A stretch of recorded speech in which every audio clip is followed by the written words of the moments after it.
নবদ্বীপ নদিয়া জেলার এই স্থানটি শ্রী চৈতন্য মহাপ্রভুর জন্মস্থান হিসেবে অধিক পরিচিত। এই স্থানটি বৈষ্ণব ধর্মাবলম্বীদের কাছে খুবই পবিত্র একটি জায়গা। এই জায়গায় প্রত্যেক বছর প্রচুর মানুষ ভিড় জমান এই জায়গা পরিদর্শন করতে। আজকের ইচ্ছে সফরের ভিডিওতে আমরা তুলে ধরব নবদ্বীপ কিভাবে ভ্রমণ করলে সব থেকে ভালোভাবে ঘুরতে পারবেন এবং এখানে মূলত কি কি দেখার মতো রয়েছে। আজকের এই ভিডিওতে থাকছে পুরোটা, তাই স্কিপ না করে চলুন শুরু করা যাক। বন্ধুরা, ইচ্ছে সফরের নতুন একটি ভিডিওতে আপনাদের সবাইকে স্বাগতম। আমরা আজকে নবদ্বীপ পরিদর্শন করে ঘুরবো। নবদ্বীপের যে ট্যুরিস্ট অ্যাট্রাকশনগুলো আছে সেগুলো দেখাবো আপনাদেরও। ভিডিওটি সবার জন্য খুব হেল্পফুল হতে চলেছে।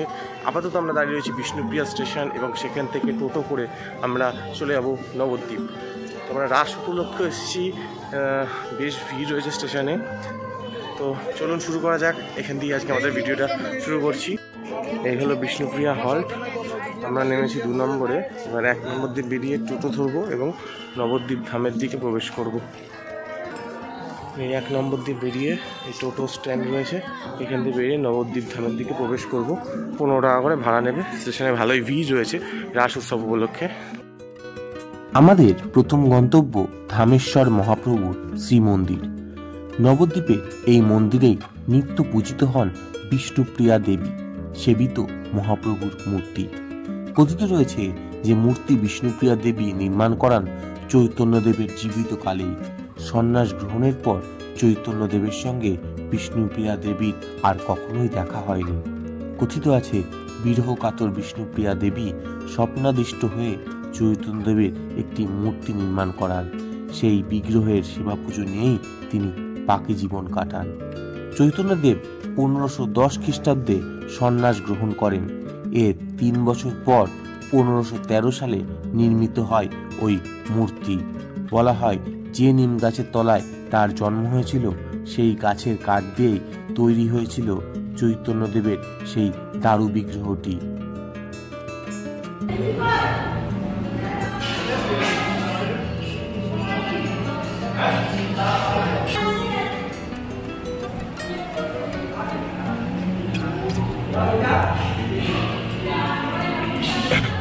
আমরা এখন এগিয়ে যাচ্ছি ধামেশ্বর মন্দিরে, গৌরাঙ্গ মহাপ্রভুর শ্রী মন্দির দর্শন করতে। এই দুটি হেরিটেজ মন্দির। এই মন্দিরের বিগ্রহ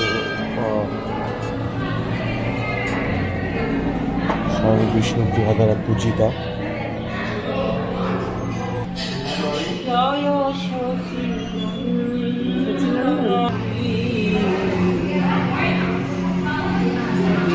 প্রিয়ার প্রাণনাথ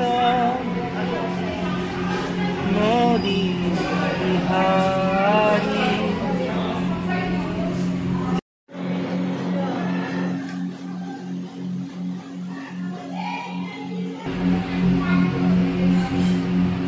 এই হচ্ছে ধামেশ্বর মহাপ্রভু। এই মহাপ্রভুর মূল বিগ্রহ বিষ্ণুপ্রিয়া দ্বারা পূজিত। এই মুহূর্তে আমরা এসে দাঁড়িয়েছি সোনার গৌরাঙ্গ মন্দিরে। ধামেশ্বর মহাপ্রভুর মন্দির থেকে বেরিয়ে এই হচ্ছে সোনার গৌরাঙ্গ মন্দির।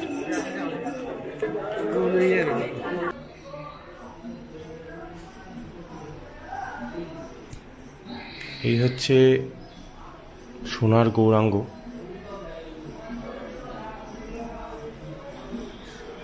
এখানে এই মন্দিরেই কিন্তু উপনয়ন হয়েছিল চৈতন্যদেব মহাপ্রভুর।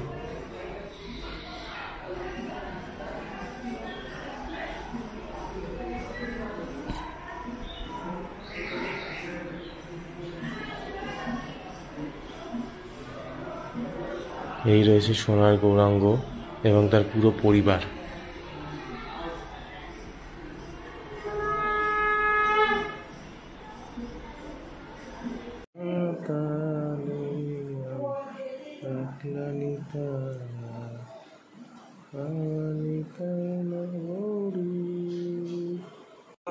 শ্রী শ্রী সীতানাথ অদ্বৈত প্রভুর শ্রী মন্দির একদম যে সোনার গৌরাঙ্গ মন্দিরের ঠিক পাশেই। তো হচ্ছে শ্রী শ্রী অদ্বৈত সীতানাথ অদ্বৈত প্রভুর শ্রী মন্দির দেখছেন, দর্শন করছেন শ্রী শ্রী সীতানাথ অদ্বৈত প্রভুর শ্রী মন্দির, এটা সোনার গৌরাঙ্গ মন্দিরের ঠিক একদম পাশেই।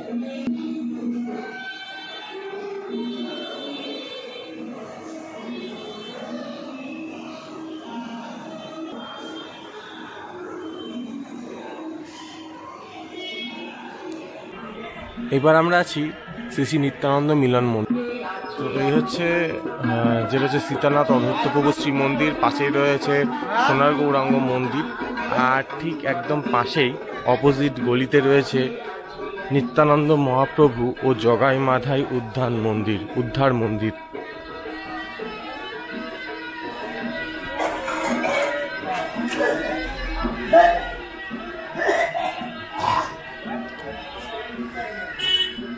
এই হচ্ছে নিত্যানন্দ মহাপ্রভু ও জগাই মাধাই উদ্ধার মন্দির।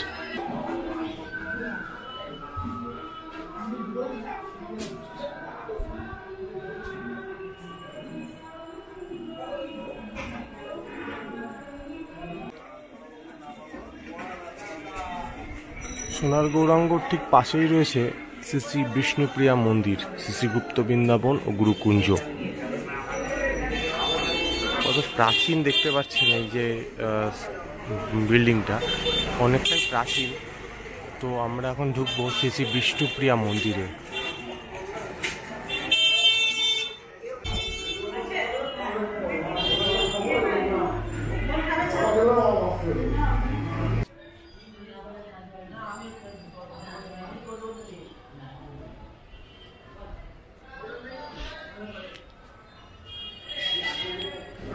এখানে শ্যামকুণ্ড রয়েছে, রাধা কুণ্ড রয়েছে।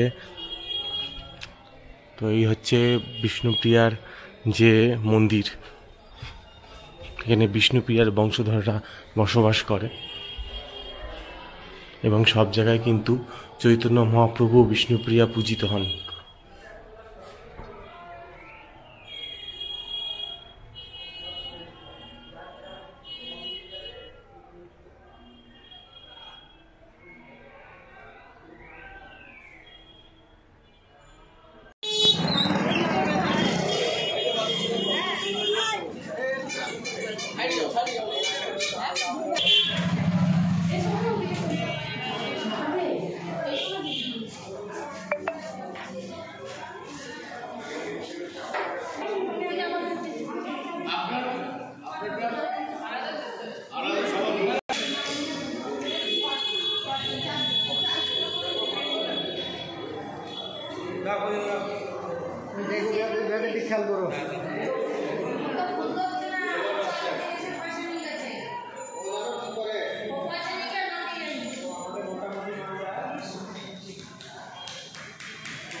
আমিও তো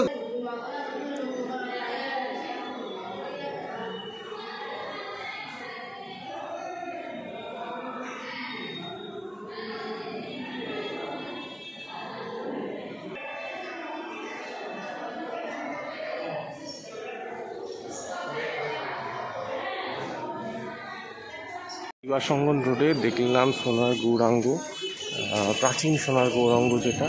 এবার আমরা চলেছি সমাজবাড়ির দিকে।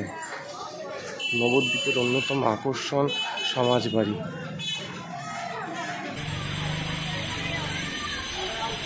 এবার আমরা প্রবেশ করব সমাজবাড়ি আশ্রম। এটা কিন্তু পুরোটাই শিবাসঙ্গন রোডে অবস্থিত, শিবাসঙ্গনের ঠিক অপোজিট সাইডেই বলা যায়। দেখছেন এখন রাসের সময় রাসের প্রতিমাগুলো সাজানো চলছে। এটা হচ্ছে সমাজবাড়ি আশ্রম। চলুন আস্তে আস্তে ঢোকা যাক।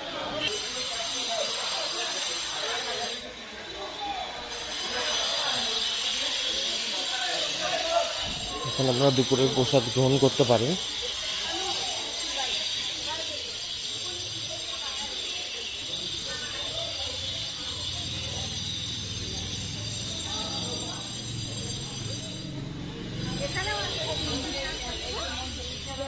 বন্ধ হয়ে গেছে, বর্তমানে 12টা বেজে গেছে। এইটা কিন্তু আপনাদের মনে রাখতে হবে, এখানে ঘুরতে আসলে 12:30 12টা 12:30টার মধ্যে কিন্তু সমস্ত মন্দির বন্ধ হয়ে যায়। এটা পুষ্প সমাধি মন্দিরগুলো বন্ধ হয়ে গেছে এখন।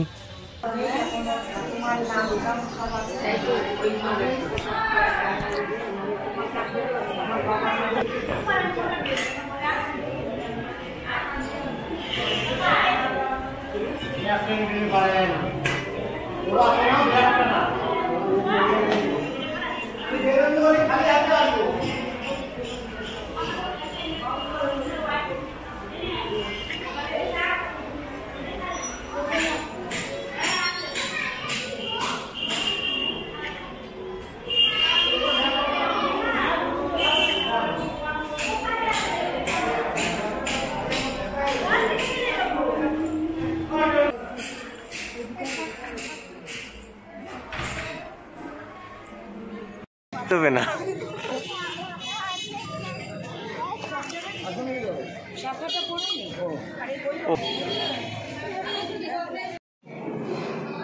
তো আমরা এখন আছি জগাই মাতায় উদ্ধার মন্দিরে।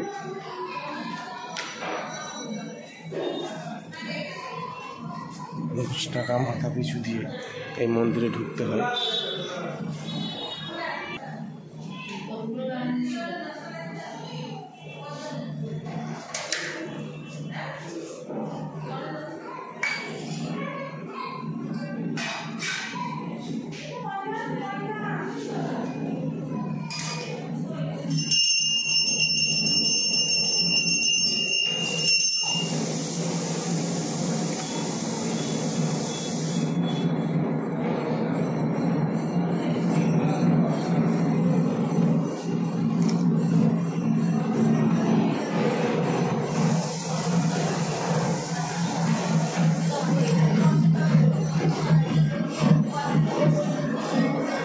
মহাপ্রভুর ষড়ভুজ দর্শন করুন।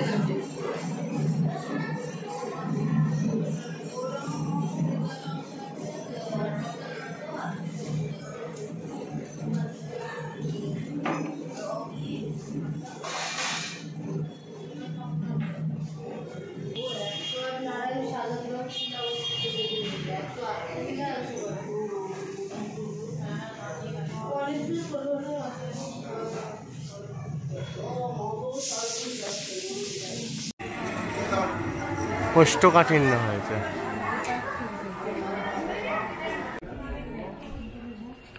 এই হচ্ছে শিবাসঙ্গন মন্দির।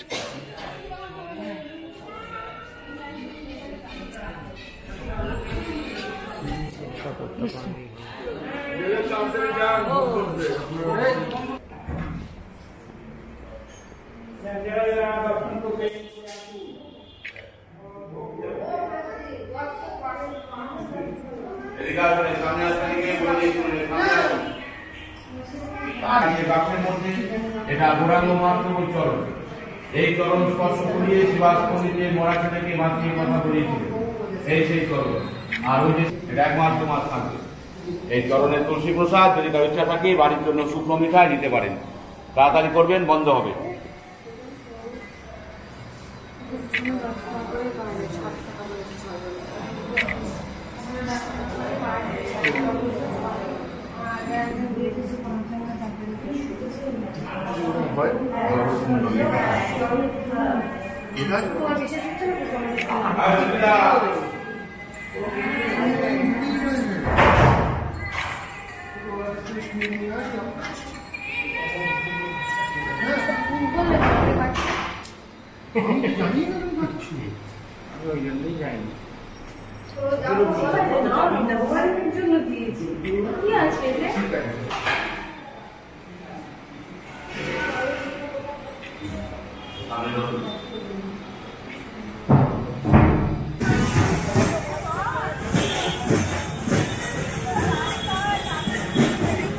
এবার আমরা এসেছি নবদ্বীপের পোড়ামাতলা দর্শন করতে। নবদ্বীপের একটা প্রায় 1200 বছর প্রাচীন নবদ্বীপের বিদগ্ধ জননী এবং জাগ্রতা মা পোড়ামাতলা।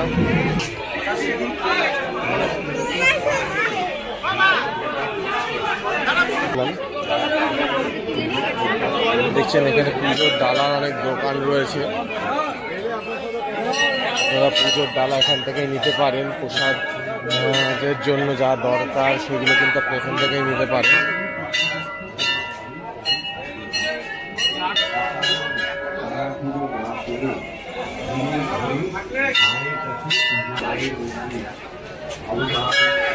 নবদ্বীপের 1200 বছর প্রাচীন বিদগ্ধ পোড়া মা জননী।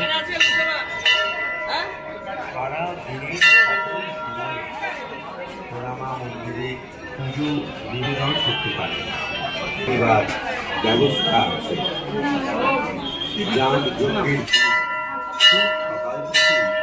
মায়ের পুজো দেবার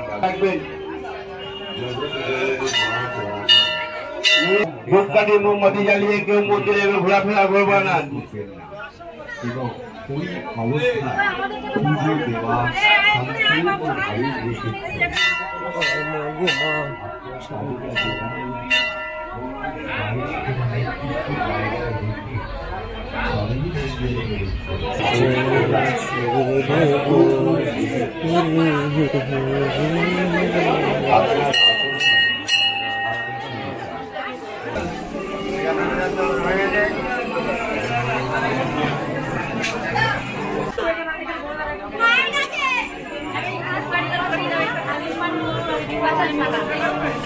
দেবাশিস মন্দির পরিকল্পনা এই ডিজিটাল অডিয়েন্স নিবেদন করছে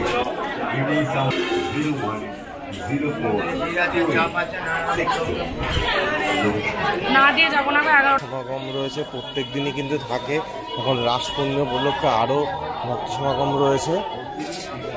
ওই পাশেই রয়েছে মা ভবতারিণীর মন্দির।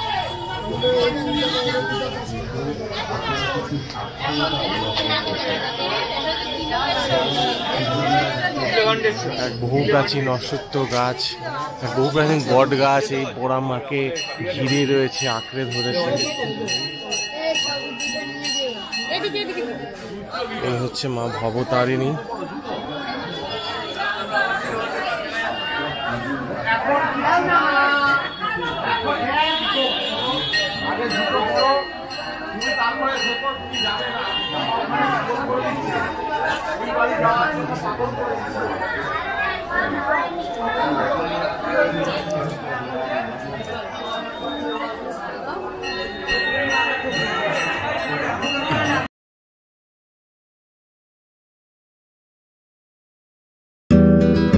আমাদের এই ভিডিওটি ভালো লাগলে অবশ্যই লিখে জানাতে ভুলবেন না কমেন্ট বক্সে। ভিডিওটি ভালো লাগলে অবশ্যই আমাদের চ্যানেলকে লাইক কমেন্ট করে সাবস্ক্রাইব করবেন। ধন্যবাদ বন্ধুরা, দেখা হবে পরের ভিডিওতে। ভালো থাকবেন, সুস্থ থাকবেন।